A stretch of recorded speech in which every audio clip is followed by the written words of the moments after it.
Well, thanks for your hospitality, George. Soon the build-up, Soon the build-up, Buckingham Palace. You can buy your eggs now, Alf Doolittle, poured into a tub of butter, you bet. What tub of butter? You took Eliza. You're a lucky man, Alf Doolittle. What about Eliza? What are you talking about? He don't know.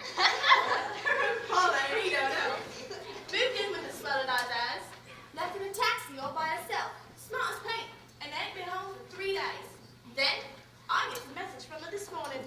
Says she wants to things that over to 27A Wimple Street. Care of Professor Higgins. But what things does she want? A birdcage and a Chinese plant. But she says, don't mind if I sell any clothes. I know she had a career in front of her. Harry boy, we're in for a booze-up. The sun is shining on Alfred P. Doolittle. After all, a man was made to help support his children, which is the right and proper thing to do. A man was made to help support his children, but with a little bit I like, with a little bit I like, they'll go out and start supporting you. With a little bit, with a little bit, with a little bit I like the work for you. He doesn't have a tuppence in his pocket, for his clothes you'll never have to pay. He doesn't have a tuppence in his pocket. With a little bit of luck, with a little bit of luck, everything will be up to me. With a little bit, with a little bit, with a little bit of luck, he's moving on. With a little bit, with a little bit, with a little bit of luck,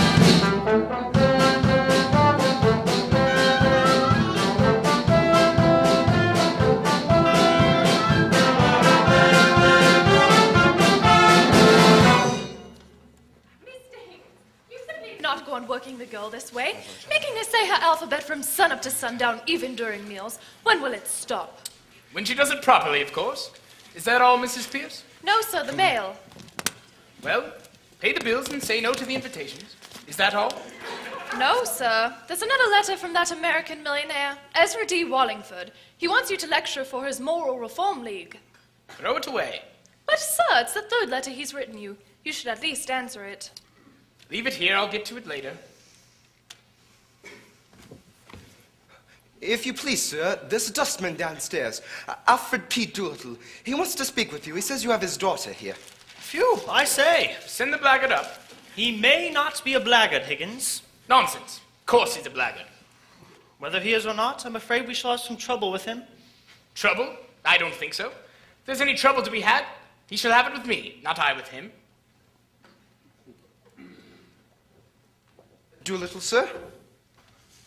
Oh, Professor Higgins. Here. Good morning.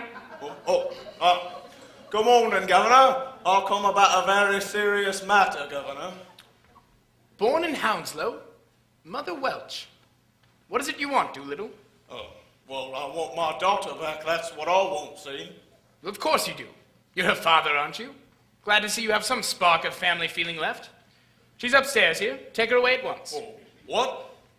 Take her away. You don't suppose I'm going to keep your daughter for you? Oh, now wait a minute, Governor. Is this reasonable? Is it fair to you to take advantage of a man like this? The girl belongs to me. You've got her. Now, where do I come in? How dare you come here and attempt to blackmail me? This is a plant. A plot to extort money by threats. Well, now don't take a man up like that, Governor. The police shall take you up. I shall telephone the police. Whoa. Have I asked you for a brass farthing? I put it to this gentleman here. Have I said a word about money? What else did you come for? Well, what would a bloke come for? Be human, Governor. Alfred, you sent her here on purpose. Oh, so help me, Governor, I never did. Then how did you know she was here? Well, I'll tell you if you'd let me get a word in. I'm willing to tell you, I'm wanting to tell you, I'm waiting to tell you. Pickering, this chap has a certain natural gift of rhetoric. Observe the rhythm of his native wood notes wild. I'm willing to tell you. I'm wanting to tell you.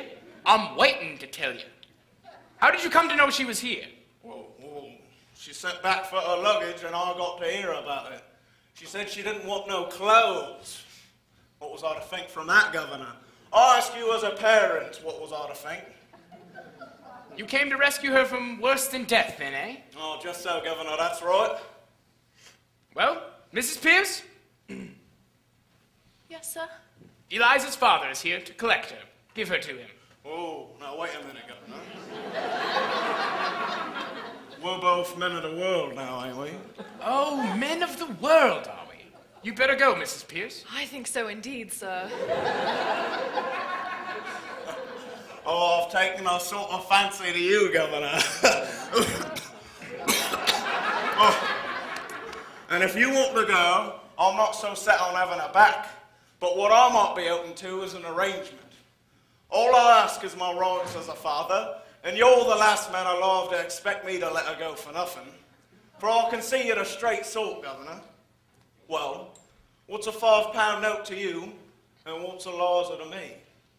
I think you ought to know, Doolittle, that Mr. Higgins' intentions are entirely honourable. Well, of course they are, Governor. If I thought they wasn't, I'd ask 50.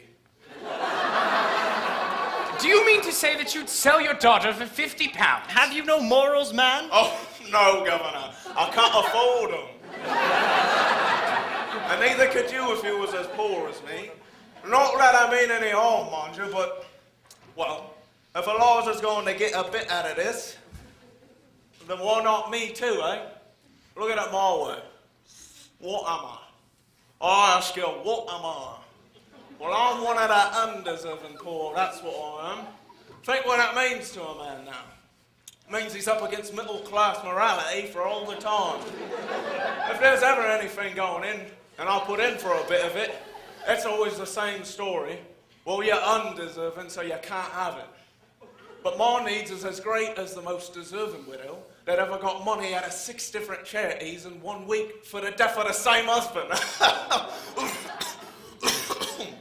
Oh, I don't need less than a deserving man. I need more. I don't eat less hearty than he does, and I drink a lot more. Look, I'm playing straight with you, Governor. I ain't pretending to be deserving. Well, I'm undeserving. And I mean to go on being undeserving. I like it, and that's the truth. But, well, will you take advantage of a man's nature to do him out at the price of his own daughter, what he's brought up, fed and clothed by the sweat of his brow, till she's grown big enough to be of interest to you two gentlemen? Well, is £5 unreasonable? I'll put it to you, and I'll leave it to you. You know, Pickering, if we were to take this man in hand for 6 months, he could choose between a seat in the cabinet and a popular pulpit in Wales. I suppose we ought to give him a £5. He'll make bad use of it, I'm afraid. Oh, no, not me, Governor, so help me I wouldn't. Just a spree for myself and the missus, giving pleasure to ourselves and employment to others, and the satisfaction to you to know that it ain't been thrown away. Oh, you couldn't spend it better, Governor. This is irresistible. Damn, let's give him 10. Oh, no. The missus wouldn't have the heart to spend 10. £10 is a lot of money. It makes a man feel prudent-like. No. You give me what I ask for, Governor. Not a penny less and not a penny more. I rather draw the line at encouraging this sort of immorality. Doolittle, why don't you marry that missus of yours? After all, marriage isn't so frightening. You married Eliza's mother. Who told you that, Governor? Well, nobody told me, but I concluded naturally that... If we listen to this man any longer, I'm afraid we'll have no moral convictions left. £5, I think you said? Oh, yes, thank you, Governor. I won't. Beg your pardon, miss. I won't say those bloody bells one more time. Oh, Brommy, it's Eliza. Never thought she'd clean up so good, huh? Oh, she do credit me, don't she, Governor? Yeah, what are you doing here? You hold your tongue. And don't you give these gentlemen any of your lip. If you have any trouble with her, give her a few licks of the strap. That's the way to improve her mind. Oh, good morning, gentlemen. Cheerio, Eliza. There's a fellow for you. A philosophical genius of the first water. Mrs. Pierce, write to Mr. Ezra Wallingford and tell him if he's looking for a lecturer to get in touch with a Mr. Alfred P. Doolittle, a common dustman, but one of the most original moralists in England. Yes, sir. Yeah, what did he come for? Say your vowels. I know my vows. I knew them before I came. If you know them, say them. I-E-I-O-U. A-E-I-O-U. That's what I said.